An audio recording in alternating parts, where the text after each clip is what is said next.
हम आज जानते हैं हमारे सांस्कृतिक धरोहर के बारे में। हम एक मस्जिद है काशी में, उसको कहते हैं ज्ञानवापी मस्जिद।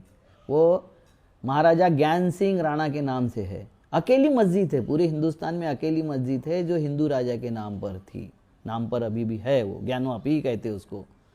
और उसका इतिहास कहते हैं कि औरंगजेब ने जब वहाँ आए थे तो औरंगजेब ने उस मस्जिद को उस मंदिर को तोड़ा, शिव मंदिर को, और वहाँ वो मस्जिद बनाई। और उसमें एक कहावत और लिख दी कि 40 मन जनेऊ, इतने जनेऊ ब्राह्मण काटे बिना औरंगजेब खाना नहीं खाते थे। एक जनेऊ का वजन होता है 2 से 3 ग्राम। 40 मन जनेऊ आप समझ लो, एक दिन में पूरी कौम समाप्त हो जाती थी। तो ये झूठी कहावतें, झूठे टोटके और सब किस लिए गढ़े जाते हैं और इसका किसको फायदा होता है, इसको समझने की जरूरत है। अब उस मस्जिद के बारे में देखते हैं कि बोला है औरंगजेब ने तोड़ा है। और ब्रिटिश गैजेट क्या बोलता है, जैसे वो कलकत्ता में एक ये था, पड़ाव था इंग्लिश अंग्रेजों का। उस वक्त औरंगजेब नागा विद्रोह दबाने के लिए, नागा विद्रोह को कुचलने के लिए आसाम गए थे। और औरंगजेब जब चलते थे तो उनके साथ में पूरा जनान खाना भी चलता था और पूरा ताफा चलता था। तो हर दिन वो 12 से 15 किलोमीटर से ज़्यादा सफ़र नहीं तय करते थे। जब वहाँ उन्होंने नागा विद्रोह को कुचल के वापस आ रहे थे तो वहाँ उनके साथ में 12 राणा थे। राणा मतलब राजपूत राजा थे।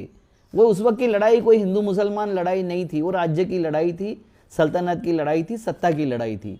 तो वो जब वापस आ रहे थे तो राणाओं ने बोला कि यहाँ हमारा एकलिंग जी का सबसे बड़ा मंदिर है, हम उसकी पूजा अर्चना करना चाहते। तो औरंगजेब बोला कोई बात नहीं, यहाँ 2 दिन पड़ाव रहेगा। गंगा के दूसरे बाजू में औरंगजेब का पड़ाव डाला गया।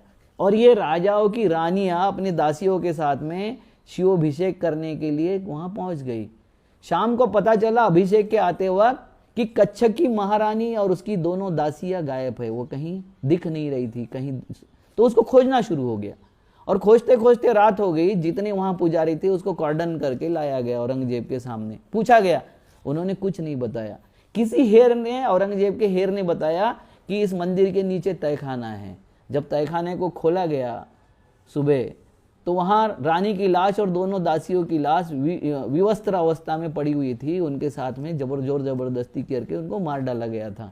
मगर उनको सबको कॉर्डन करके बंदिस्त बना गया था, इसलिए वो प्रेतों को, उनके डेड बॉडियों को कहीं दफना नहीं सके या उसको बाहर नहीं हटा सके, इसलिए वो डेड बॉडियाँ मिल गई वहाँ। अब उनका राणाओं का क्रोध अनावर हो गया कि मंदिर के नीचे ये क्या चल रहा है, मंदिर के नाम से ये क्या चल रहा है। तो राणाओं ने बोला कि ये मंदिर अब अपवित्र हो गया है, इसलिए मंदिर को हम तोड़ना चाहते हैं। औरंगजेब क्यों ना मनाही करेगा। औरंगजेब ने बोला जैसा आपको लगता है उचित कीजिए।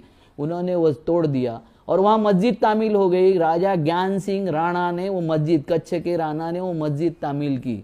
और उसके बाद में क्या हुआ, मस्जिद तामील होने के बाद कि वहाँ के जितने पुजारी थे, पंडित थे जो वहाँ पूजा करते थे, उनको सबको मारा गया, उनकी सबकी जान ली गई, क्योंकि वो किसी का नाम बताने को तैयार नहीं थे। तो सबको दोषी पकड़ के उनको मार दिया गया। तो इन्होंने पूरा सब तरफ, चारों तरफ बवाल मचा दिया कि औरंगजेब ने हिंदुओं की हत्या की, उनकी ब्राह्मणों की हत्या की। ये सच नहीं था, अपराधियों की हत्या की थी। और अपराधियों का हत्या करना ये राजधर्म होता है, राजा का कर्तव्य होता है, वो उसने पूरा किया। मगर वो मंदिर तो अब टूट गया था, पिंड बाजू में स्थापित हो गई थी। वहां मंदिर बनाने के लिए जब बचे हुए जो थे, जो गागा भट्ट यहाँ आया था छत्रपति शिवाजी का राज्याभिषेक करने, वो एक परिवार बच गया था क्योंकि वो उस वक्त वहां नहीं था हाजिर।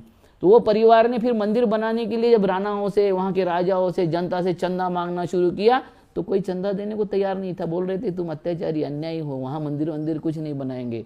तो उन्होंने फिर शिवराज्याभिषेक से जो पैसा मिला उसके माध्यम से वहां मंदिर बनाया। ये सच्चाई इतिहास क्यों नहीं बताते। और ये अंग्रेजों ने लिखा है, ब्रिटिश गैजेटियर में इतिहास है लिखा हुआ। ब्रिटिशों ने जो अपने साथ में लिख के ले गए और लिखा हुआ है उसमें वो सारा इतिहास है, मगर हम नहीं पढ़ाएंगे।